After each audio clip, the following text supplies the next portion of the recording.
care of your firearm. First things you're going to need is you're going to need probably a brush. I don't really typically use them, but a brush is good. You need a rag to clean with. You're going to need something to put down on the table or whatever you're using so your wife doesn't get mad at you.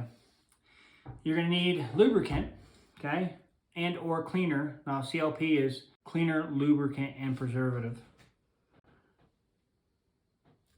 So this is supposed to do it all.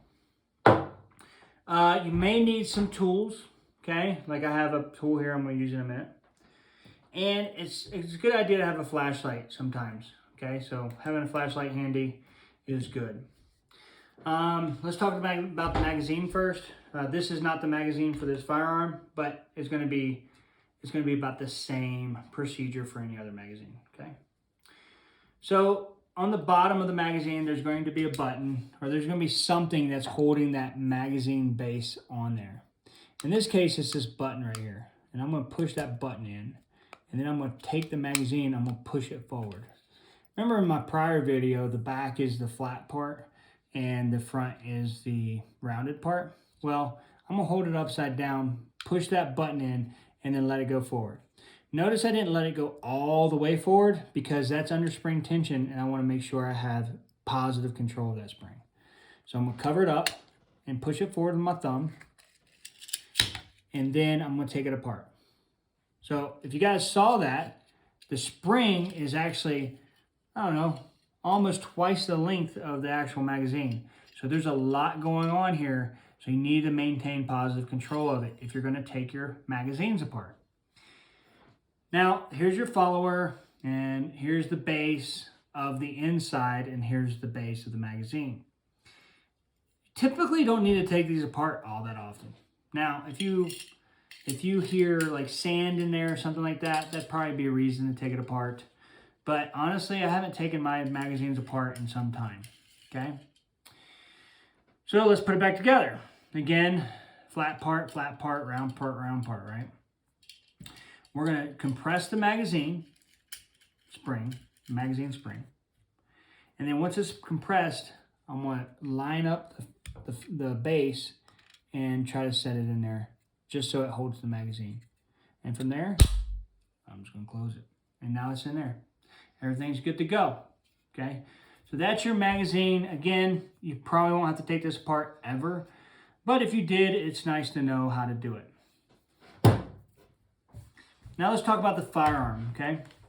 So the firearm, we're just going to field strip. We're not taking all the little pieces apart or whatever. And then typically you don't really have to do that unless something's really messed up. And then I wouldn't do it unless you're an armor or unless you're just an enthusiast that really wants to learn.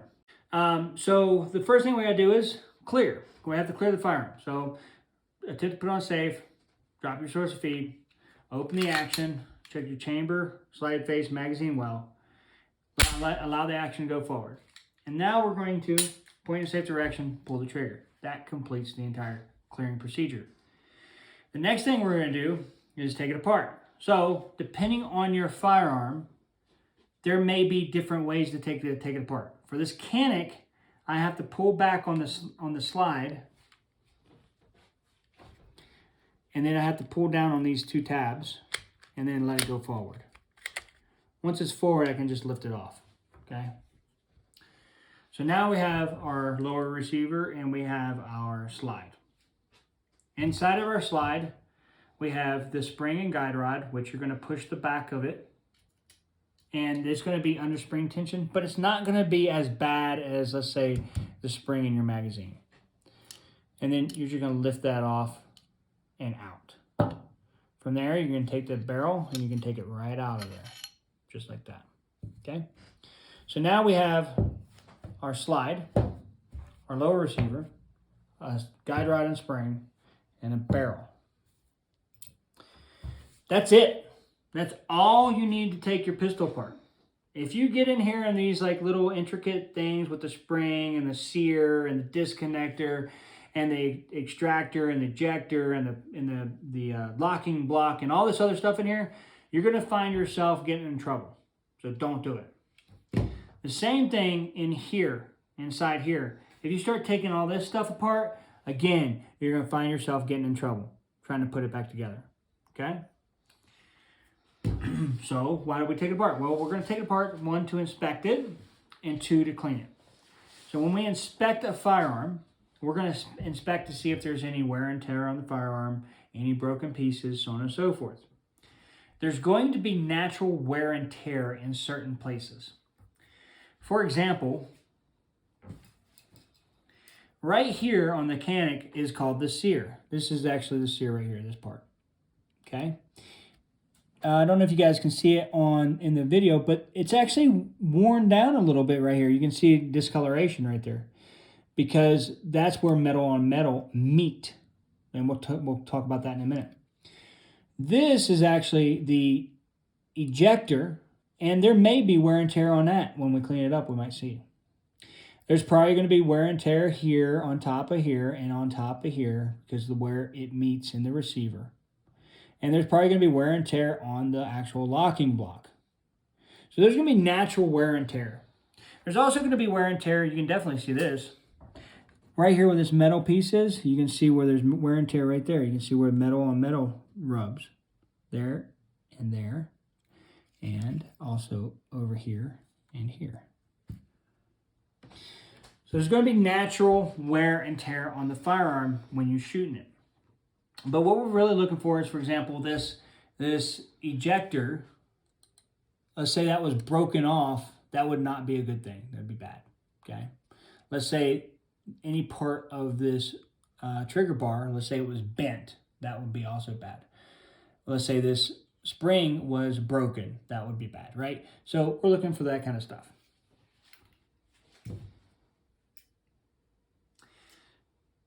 And the same thing is going to be in here, right? You're going to see the wear and tear. Right here you can see where the safety mechanism is rubbed up against the metal. You can see where there's wear and tear here and here. Anyway, that's enough of the wear and tear. You get the point, all right? Those are the places that you actually want to lubricate. Everything else doesn't matter. The places where metal on metal meet, when they rub together, that's where you need lubrication. So if you take this spray bottle and you just, well, you have a lot of lubrication, you don't actually need it, right? Here's where your flashlight comes in handy, right? So if you're like really looking into your firearm, there's going to be nooks and crannies that you wouldn't be able to see without a flashlight. There's going to be a lot of stuff going on in there that you can't really see without a flashlight, even if you had very good lighting. Okay? Same thing over here in the slide.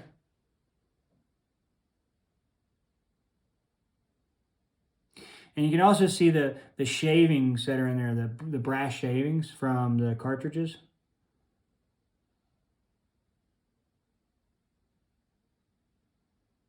All right. So let's get to cleaning it. Since it's the CLP, cleaner, lubricant, and protectant, I'm actually just going to spray this whole thing to start getting the stuff broken down. Just like this.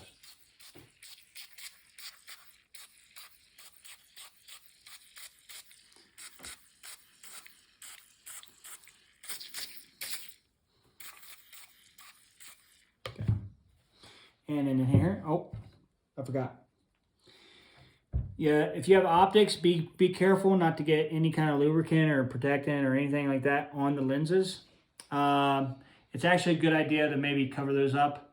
I can be pretty careful, so I'll go with it, okay?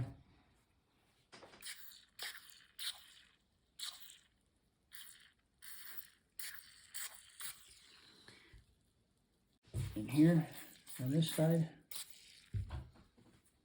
And here on this side.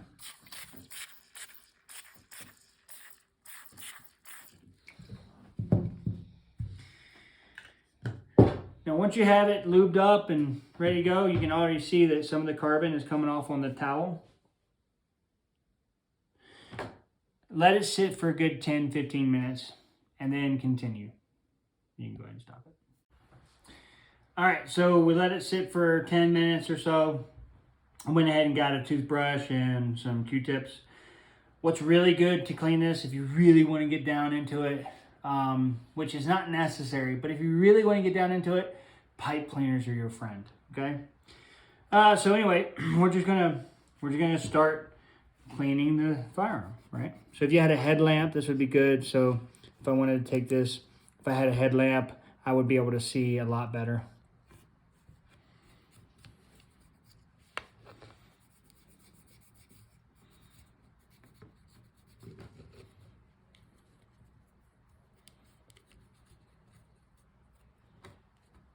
Now you have to be careful. This cotton could get down in there, and that's not going to be a good idea. So you basically just taking all that stuff off. You see how shiny this is now?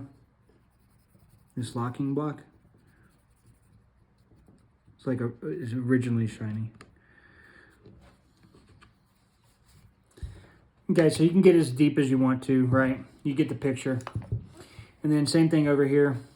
So what's going to be really important is where metal on metal contact, okay? You want to make sure you're looking to see where that is. So that way when you go to lubricate any more from what is already lubricated, then you know where to lubricate at. Again, metal on metal. So right here, this guy right here, which is the back of the striker, right in here, along the slide here, in this little groove.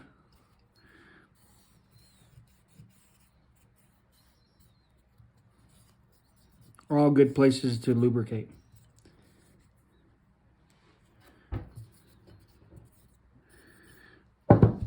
Same thing for here. You can see obviously metal here, here, here,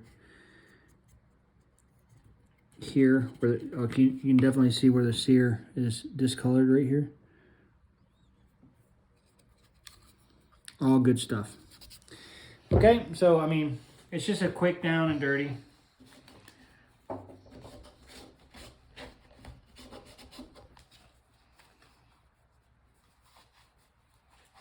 Your magazine well is pretty important to clean because dirt and debris get in there, and you want your magazine to slide out really easy or slide in really easy. Either way.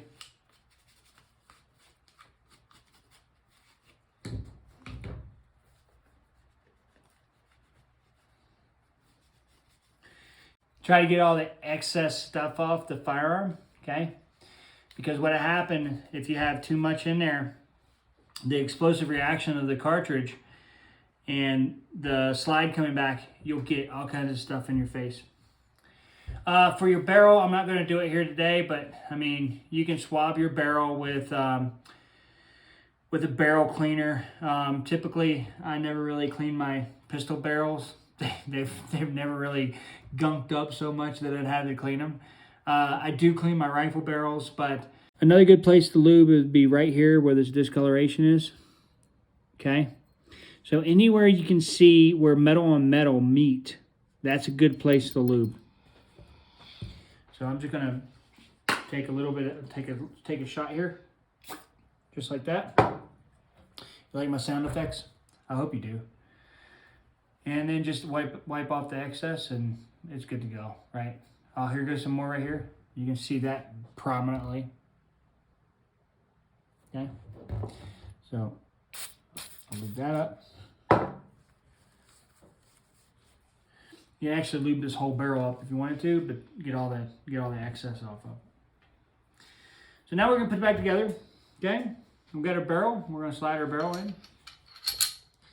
We'll put it in place, and this guy you could lube it up, right, and get all that stuff off there. But typically, this thing is not. It's fine. You don't really need to clean this all too much. You don't need to worry about it all that much. Okay, so just make sure it's not falling apart, obviously. But anyway, so we got our barrel in. We're gonna take our guide rod and spring. Oops. Take our guide rod and spring. And once we get it in the hole up front in the slide, push and push down. Push in and down, or forward and down, right? And then the actual part of the barrel is going to grab it like that. Now for this particular firearm, I have to go over the ejector here. I have to bypass that first and then place it in. And then I can slide it back and then it locks into place. That's for this particular firearm, okay? Not all firearms are like that. Some you can just start from the front of the frame and then work your way back. For this particular one, I have to clear that ejector before I can even put it on the frame. After that, there's a functions check. So a functions check is checking all the functions with the firearm. So for example, if you had it in the military, if you have an M4, you have semi-automatic, automatic, and safe, right? So you would check each one of those to make sure they worked. You would check to make sure it locks back to the rear, all that other stuff, right? So if you really want to get very technical with this stuff, you want all your components. So I have a magazine here. I'm going to insert the magazine, which is empty, okay? And I'm going to make sure it locks back to the rear with an empty magazine. Then I'm going to make sure that the magazine drops and allow it to go forward, make sure it doesn't fly off. And then I'm going to point in the safe direction, pull the trigger, charge it by holding the trigger and then releasing. And that is a function check for most pistols, right? If I had a safety, I would check to make sure the safety works. If I had a decocker, I would check to make sure the decocker works. All those little components for all the little firearms that are out there, you want to check to make sure they work.